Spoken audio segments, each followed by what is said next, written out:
Hello friends, सी language सीखने की series में आज हम देख रहे हैं हमारा लेक्चर 22 जिसमें हम पढ़ेंगे pre processor command hash define and hash undefine. तो हैश डिफाइन और हैश अनडिफ सी लैंग्वेज में दो प्री प्रोसेसर कमांड हैं। आइए स्टार्ट करते हैं सबसे पहले रिवाइज करने से कि प्री प्रोसेसर होता क्या है। प्री प्रोसेसर एक प्रोग्राम है, जैसे कंपाइलर एक प्रोग्राम है वैसे ही प्री प्रोसेसर भी एक प्रोग्राम है। प्री प्रोसेसर कंपाइलर के पहले चलता है। वैसे मैंने ये बात पिछले वीडियो में डिस्कस की हुई है। जब आप कोई फाइल बनाते हैं, प्रोग्राम बनाते हैं, तो वो एक डॉट सी फाइल होती है। जो भी आप नाम रखें पर वो डॉट सी फाइल होती है। आप क्या करते हैं, उसे करते हैं कंपाइल। कंपाइल कैसे करते हैं, तो आप जिस भी आईडी को यूज़ करते हैं उसमें कंपाइल करने का ऑप्शन रहता है। कंपाइल करना किसका काम है? कंपाइलर सॉफ्टवेयर का काम है। कंपाइलर क्या करेगा? इस फाइल को ट्रांसलेट करेगा और क्या बना देगा? एक दूसरी फाइल जिसको हम बोलते हैं ऑब्जेक्ट फाइल। ठीक है, ओके। अब ये ऑब्जेक्ट फाइल लिंकर के द्वारा, लिंकर एक और सॉफ्टवेयर है, जब आप रन करते हैं तो ये लिंकर चलता है। एक्चुअल में लिंकर पहले चलेगा तभी ये ऑब्जेक्ट फाइल कन्वर्ट होके बन पाएगी सॉफ्टवेयर, यानी EXE फाइल। ऑब्वियसली लिंकर जो है लाइब्रेरीज को भी इंक्लूड करता है। ठीक है, लाइब्रेरी फाइल्स को भी इंक्लूड करता है। लाइब्रेरी फाइल्स जिसमें प्रीडिफाइंड फंक्शंस की कोडिंग है, जैसे printf, scanf वगैरह, तो वो सारे कोड को लिंक करके EXE फाइल बनाता है। EXE फाइल ही हमारा एक्चुअल सॉफ्टवेयर है जो हम किसी को डिलीवर करेंगे। पर हम बात कर रहे हैं कंपाइलर की। जब कंपाइलर कंपाइल करता है, हम तो कंपाइल पे क्लिक करते हैं कंपाइल करने के लिए, लेकिन एक्चुअल में उससे पहले एक और प्रोग्राम चलता है जिसका नाम है preprocessor. Preprocessor preprocessor program इस डॉट सी फाइल को पढ़ता है और एक दूसरे फॉर्मेट में कन्वर्ट करता है, और इस फाइल को कंपाइलर पढ़ता है। यानी कंपाइलर हमारी डॉट सी फाइल को डायरेक्टली नहीं पढ़ता, बल्कि उस फाइल को पढ़ता है जो प्री प्रोसेसर ने बना दी। अब प्री प्रोसेसर करता क्या है? हमारी फाइल में जितने स्टेटमेंट में स्टार्टिंग में लगा था हैश, केवल उन्हीं लाइंस को देखेगा और किसी लाइन को नहीं, और उन लाइन को प्रोसेस करके वो एक नई फाइल बना देता है। और इस नई फाइल के अंदर हैश वाला कोई स्टेटमेंट नहीं है, क्योंकि उसको रिजॉल्व ये प्रोग्राम कर चुका है। तो कंपाइलर को हैश वाला कोई स्टेटमेंट नहीं दिखाई देगा, बल्कि उसकी जगह पर जो भी प्री प्रोसेसर ने रिजॉल्व करके लिख दिया है वो दिखेगा। तो ये है प्री प्रोसेसर। अब अपन देखते हैं आज का topic, that is hash define. Hash define, तो हैश क्या होता है? हैश होता है प्री प्रोसेसर डायरेक्टिव। देखिए, सबसे पहले जब भी हम अपने प्रोग्राम में हैश लिखते हैं तो ये हैश क्या है?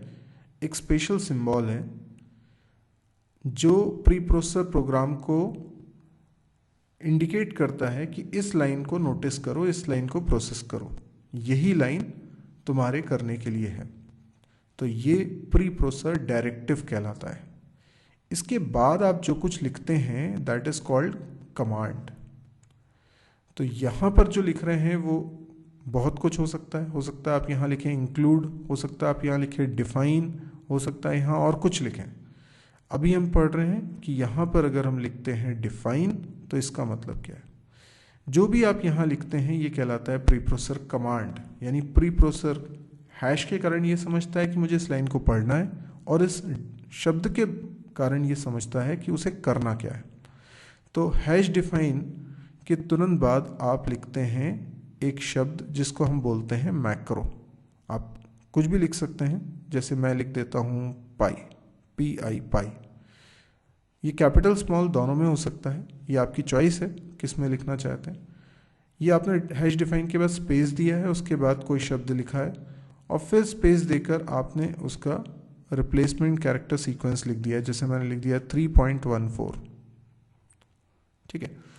अब पूरे प्रोग्राम में कहीं पर भी मैंने लिखा होगा पाई, ठीक है, ऐसा। तो ऐसे मेरे प्रोग्राम में कई जगह पर पी आई पाई लिखा होगा। तो प्री प्रोसेसर क्या करेगा, पहले तो प्री प्रोसेसर इस लाइन को पढ़ेगा, इस लाइन को पढ़ेगा तो उसे समझ में आ जाएगा ओके पी आई पाई का मतलब 3.14 है। तो जहां जहां पूरे प्रोग्राम में पाई मिलेगा वो उसको रिप्लेस कर देगा और उसकी जगह लिख देगा 3.14, जितनी जगह पर पाई लिखा होगा। तो एक बार हमने वैल्यू सेट कर दी पाई की और हर जगह पर पाई की जगह 3.14 रखने का काम प्री प्रोसेसर ने किया। तो कंपाइलर जब फाइल को देखेगा तो उसे पाई कहीं नहीं दिख रहा होगा, वहां उसे दिख रहा होगा 3.14।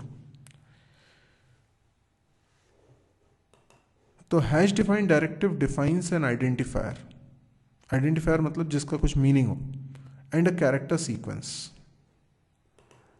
आइडेंटिफायर जब बोल रहे हैं तो यहां किसकी बात हो रही है, इसकी बात हो रही है, और कैरेक्टर सीक्वेंस की बात कर रहे हैं तो इसकी बात हो रही है। That will be substituted for the identifier each time it is encountered in the source file, यानी सोर्स फाइल में जितनी बार ये शब्द मिलेगा उतनी बार उस शब्द को हटा के उसकी जगह पर ये सीक्वेंस रख देंगे। अब ये सीक्वेंस ज़रूरी नहीं कि नंबर ही हो, ये स्ट्रिंग भी हो सकती है, कुछ भी एक्सप्रेशन, मतलब सीक्वेंस ऑफ कैरेक्टर है। आप तो जहाँ जहाँ पाई लिखा होगा उस जगह पर ये सीक्वेंस ऑफ कैरेक्टर आ जाएगा, फिर चाहे ये कुछ भी लिखा हो।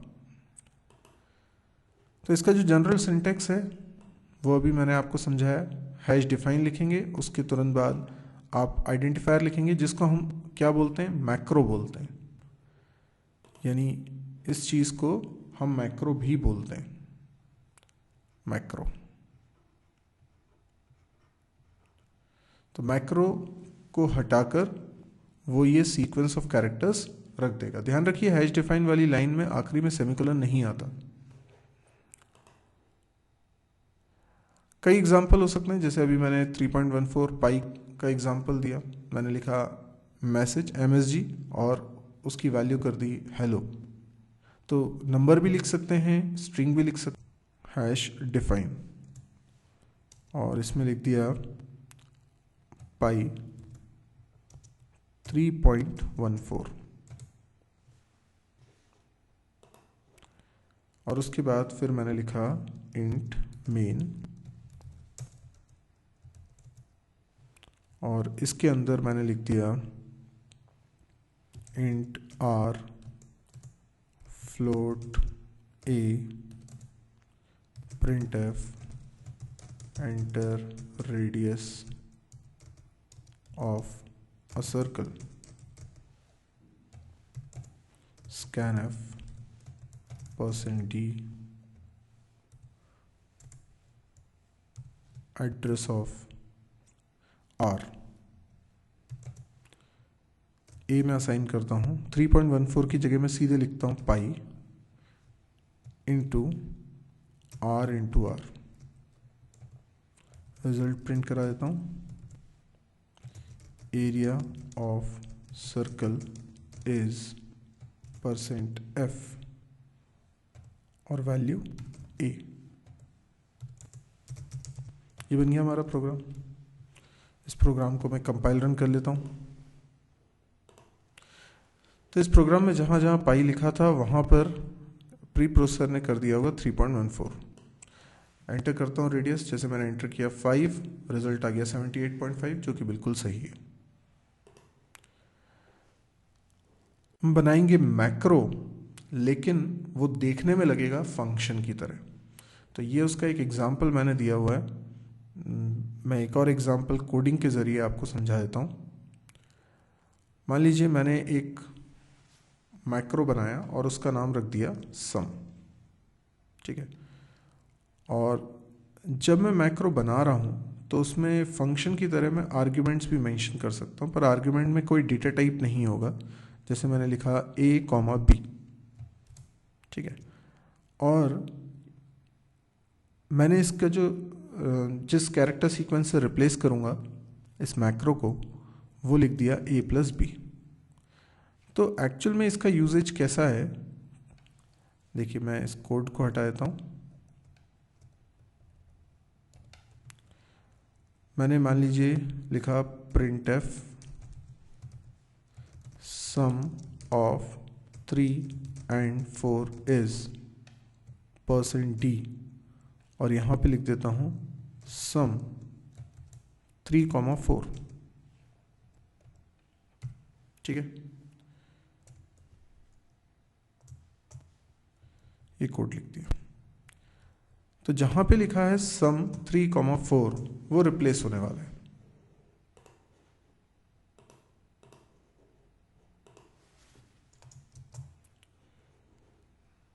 ठीक है, तो जैसे अभी हमने लिखा सम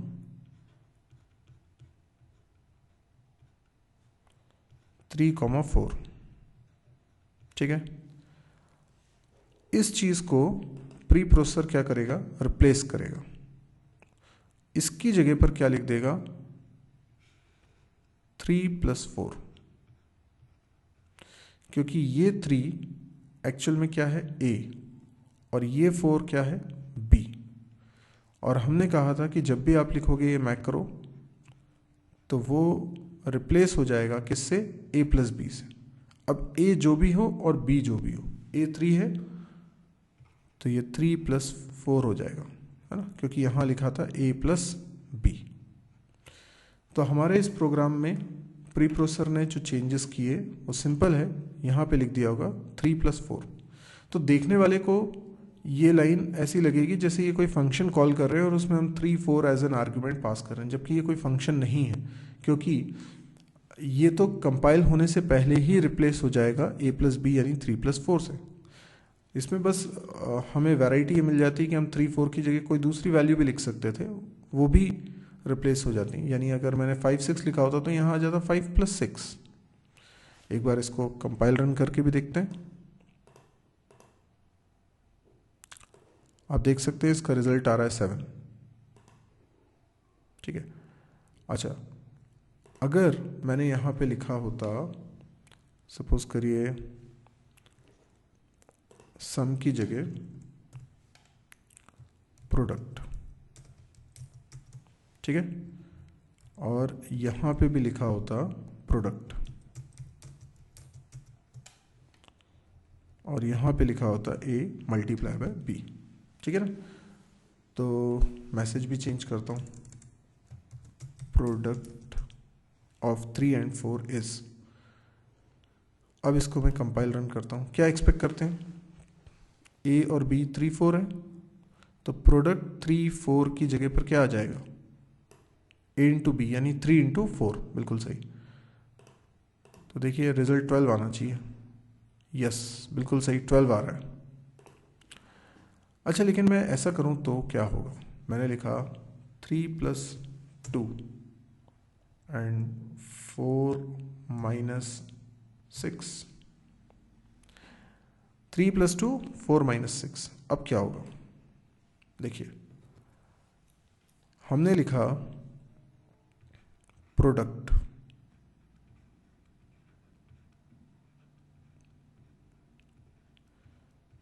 A, B और इसकी जगह लिख दिया A इंटू B। ठीक है, और हमने अपने प्रोग्राम में जहां पर लिखा हुआ है प्रोडक्ट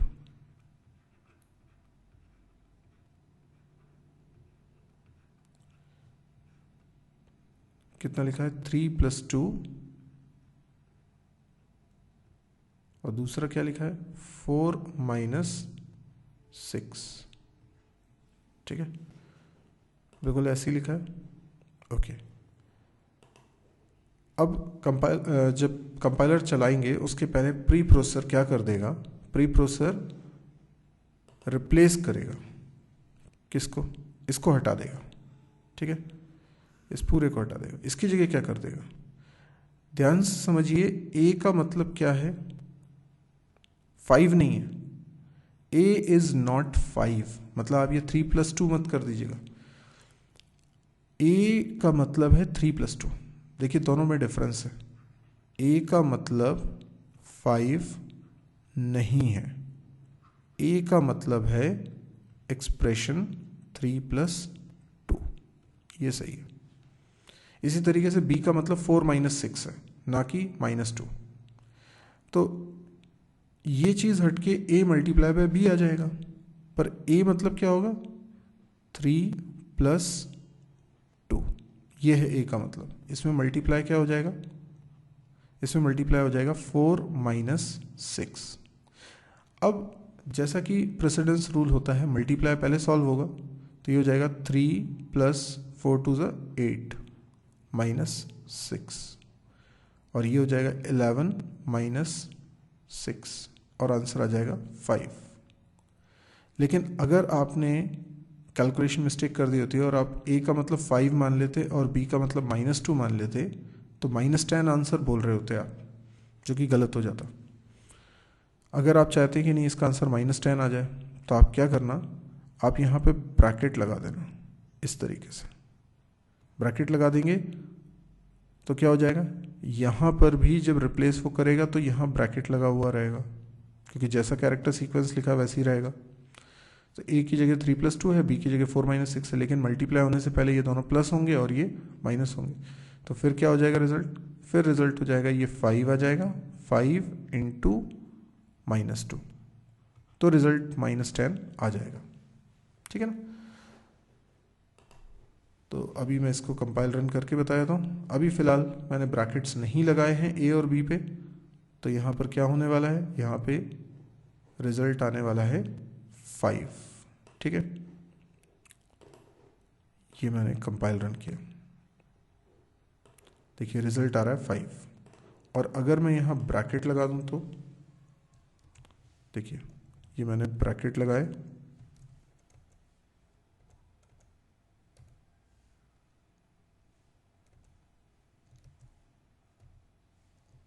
ठीक, अब रिजल्ट चेंज हो जाएगा, अब -10 आएगा, ये देखिए। ठीक है, तो we can define macro like a function. Okay, इस क्वेश्चन को आप करने की कोशिश करिए। इस क्वेश्चन में मैंने स्क्वायर नाम का मैक्रो बनाया हुआ है, और देखिए इसको कैपिटल नहीं लिखा, यानी कैपिटल स्मॉल कुछ भी लिख सकते हैं। स्क्रीन को पॉज करिए और देखिए कि इसका आउटपुट क्या आना चाहिए। यस, आपने सोच लिया होगा, ये स्क्वायर 5 रिप्लेस हो जाएगा 5 × 5 से, रिजल्ट आएगा 25, रिजल्ट प्रिंट हो जाएगा 25, बिल्कुल सही। आइए अब देखते हैं अनडेफ क्या होता है। जब हम हैश डिफाइन की मदद से कोई मैक्रो बनाते हैं, उसका इस्तेमाल करते हैं, और फिर जब हमें लगता है कि अब हमें वो मैक्रो की ज़रूरत नहीं है, तो हम उसको हटा सकते हैं। तो हम क्या करेंगे, हैश अनडेफ और मैक्रो का नाम, कैरेक्टर सीक्वेंस की ज़रूरत नहीं होती है यहाँ लिखने में, सिर्फ मैक्रो का नाम। इससे क्या होता है, जो किया था मैक्रो वो अब हमने अनडिफाइन कर दिया, मतलब क्लोज शब्द इसके नीचे अगर लिखेंगे तो वो पहचाना नहीं जाएगा, जबकि क्लोज शब्द को ऊपर लिखेंगे हैश अनडेफ के पहले तो वो मीनिंगफुल होगा, वो रिप्लेस हो जाएगा 0 से। तो हैश अनडिफाइन, हैश अनडेफ सिर्फ हैश डिफाइन से बने मैक्रो को अनडिफाइन करने के लिए यूज में आता है। यदि आपको ये वीडियो पसंद आया हो तो आप इसे लाइक करिए। यदि आपको लगता है इस तरह के और वीडियोस देखने में आप इंटरेस्टेड हैं, तो इस चैनल को सब्सक्राइब ज़रूर करिए। यदि आपको लगता है कि इस तरह के वीडियोस बहुत ही यूज़फुल हैं, कई लोगों के काम आएंगे, तो आप प्लीज़ इसको अपने फेसबुक वॉल पे शेयर करिए, ताकि ज़्यादा से ज़्यादा लोगों तक ये वीडियो पहुंच सके। मेरा मकसद है कि फ्री में हम एजुकेशन को स्प्रेड करें, ताकि कई सारे लोग जो टेक्निकल या प्रोग्रामिंग फील्ड में आना चाहते हैं, लेकिन क्योंकि कंटेंट हिंदी में अवेलेबल नहीं हो पाता है, वो उतने अच्छे से समझ नहीं पाते हैं और उन्हें ऐसा लगने लगता है कि ये उनके बस की बात नहीं है। तो मैं चाहता हूँ कि इनिशियल फेज़ में ये जो दिक्कतें जाती हैं वो दिक्कत ना जाए स्टूडेंट को, और हम लोग सब मिलकर आगे बढ़ सकें। यदि आपको लगता है कि ये वाकई में बहुत यूज़फुल है, तो आप इसको शेयर ज़रूर करिएगा।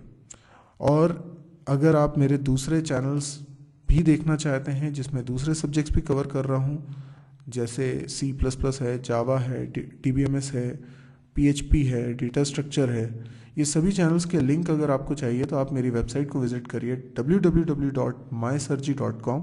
इसमें आपको प्रोग्रामिंग एक्सरसाइज भी मिलेगी जिससे कि आप अपनी प्रोग्रामिंग स्किल को भी डेवलप कर सकते हैं, और ये सब कुछ एब्सोल्युटली फ्री है। Thank you.